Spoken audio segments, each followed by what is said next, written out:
See, I know why you're gone. I know why you ain't back. I know why you can't go to other networks. And the sad part about it is because, did you give the money back? Because see, I work for mine. When I get a check, it's because of the hours I put in. When you left ESPN, did you give back the money? Did you sit up there and say, this is my final day, so I don't need to buy out?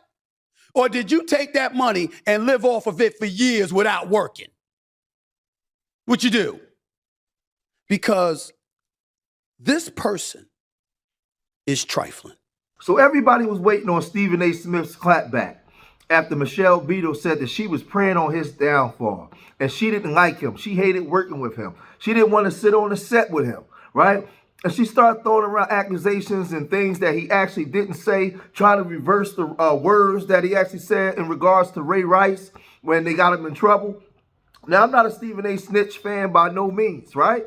But I keep telling you, brothers, when you're dealing with this W woman, you better be real careful, because when she gets upset, man, she can do all kinds of things to get you in trouble, man. You know, a lot of you guys spend a lot of times mad at Keisha and talking bad about Keisha and Khadijah online. But these goddamn Karens, these goddamn W women, you better be real careful, man. So she boldly and proudly, with her chest in the air, was saying some real disgusting things about this brother, right? And he finally clapped back. But let's look at what she actually said to get this whole thing started. Because I don't respect him, and life's too short. The morning of my last day on Get Up, as Greenie was giving me a heartfelt goodbye, and I awkwardly sat there, as I was leaving the set, they started a promo that Stephen A. Smith will be on the show tomorrow. Like, it is him. So let's stop acting like the guy gets worked to death. It's him. Yeah. So that being said, I'm like, he made you look like fools for handing him a blank check in the first place, because he doesn't even give a shit about the stuff that he's paid $1 gazillion to talk about. And now he's turning around and turning that into a money-making opportunity. Yeah. And the money-making opportunity, turns out it looks like it's a fraudulent crap business to begin with. Honestly, I'm not a religious person, but I pray for the downfall. I really do. It's going to be amazing. It's going to be amazing. It's gross, man. You got to have principles in this thing. Look, my principles have definitely cost me money. I'm sure they've cost me jobs. I get it. But I don't regret a single one of them. And sometimes I've been very holy. Now, again, she's been praying on his downfall for some time. And they didn't like, she didn't like what he did with Max Kellerman, right? And I'm going to tell you, she don't like the fact that he's a black man in position of power over there. And he's bringing in a lot of black people, and they're being pushed out. When you look on First Take, you look on there's a lot of brothers and black women walking around, right? I don't like what I think that's her name, Carrie Champion. Like, she came out now and want to get some clout behind all this. You should have been saying this a while back. Like, I don't like all that sellout ass stuff, right? But Stephen A. Smith, he clapped back, man, and he went in, man, on like a 21-minute rant. He said this. Michelle Beadle, you are on the record saying you refuse to share a desk. Let's talk about that. I do remember when I had some breaking news when you were on Get Up and you refused to have it aired because of me. Is that professional? Is that the right thing to do? Did Mike Greenberg feel that way? Did the producers at Get Up feel that way? Did the bosses at ESPN feel that way? See, I'm still there, you're not. Who you think they favored? I've never spoken about her. Do y'all know why? I don't know her. You would think there's some beef that's been going on and has been pervasive throughout the industry for years. It's all because of her. I have never said more than hello or goodbye to her in the initial stages, and we was at one event for ESPN in 2013 or wherever it was, where we might have spoken for a minute or two. I don't know this woman at all. So when you hear her talking about me, please understand, I don't know her. You want to talk about me being in front of the camera? Haven't you tried to come back to ESPN? What'd they tell you?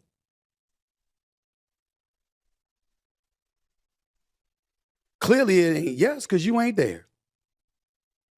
Could it be because of that kind of behavior?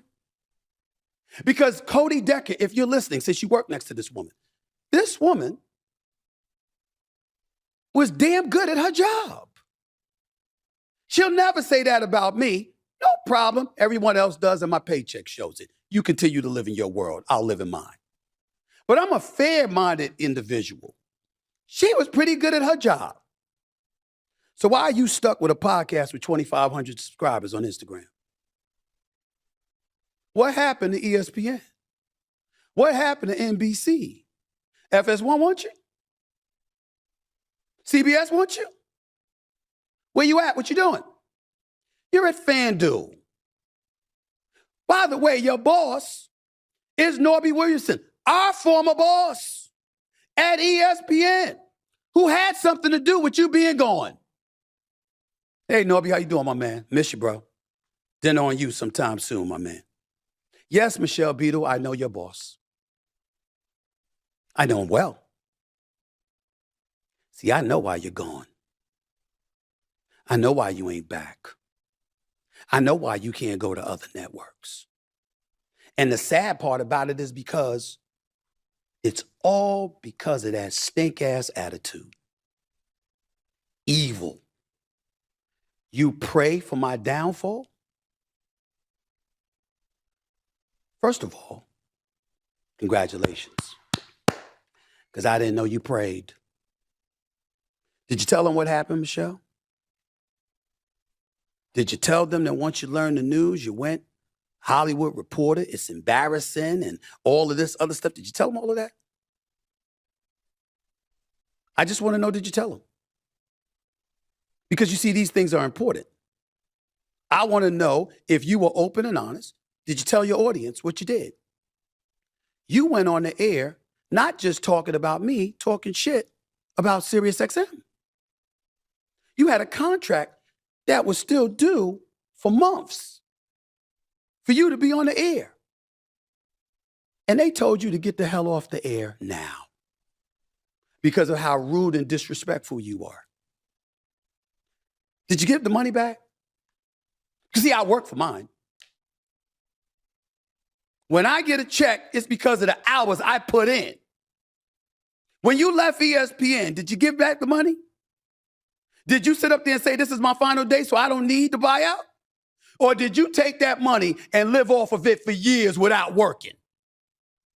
What you do? When SiriusXM, when you just got off the air, and I started in September, when you were off the air, June, July, August, into September, you didn't get a check? You talking about me who works for my money, you were getting paid for not working. I didn't know that you resembled a college coach with a buyout and they getting paid for not coaching. That's you. That's who you are. So let me say this. Ladies and gentlemen,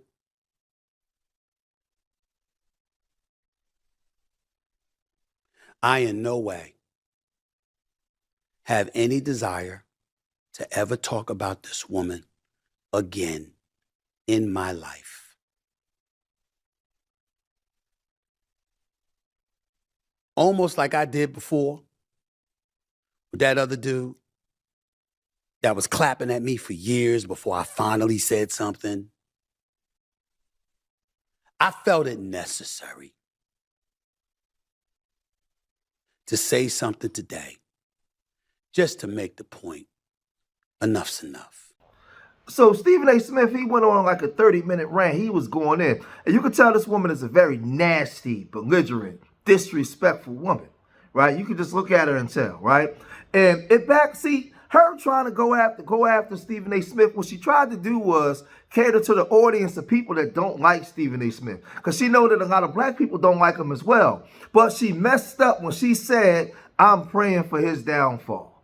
I'm praying for him to fall. Wrong words. Now, I don't like Stephen A. Smith, but I'm not going to go against Stephen A. Smith for you. Not at all. Negative, never.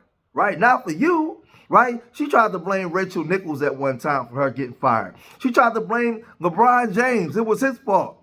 It was the producer's fault. The audience's fault. It's everybody else's fault but hers because she's an angry, disrespectful Karen. Right? She's a Karen. And you can clearly see that she was jealous, right? She was jealous because she thought that she was the next one up. She was the blonde that all the men was going to be looking for. And at some point, you got old and they replaced you with somebody else younger, right? And you don't like the fact that it's a black man walking around with the position of power that he has. He should be answering to you, right? That's how she feels. You know, it's just a bunch of jealousy. Why is he over there making all that money? Now, again, I'm not the biggest Stephen A. Smith fan, but he's still a black man, right? And I'm not going against him, especially when I see this woman clearly hating. To me, it has to be some racial implications there as well. You got all these W folks there all kikiing and laughing as if it's funny. All right, well, whatever. But whatever she was trying to do or say, it backfired on her big time. And now she's further behind, right? But if you go to his channel and listen to his rant, man, he was going hamburger on her, man. But y'all gotta let me know what y'all think, man. If you made it this far in the video, hit that like button, subscribe to Street Media TV, leave your comments in the comment section. Let me know what you guys think. And remember, I love y'all. Till the next time, peace.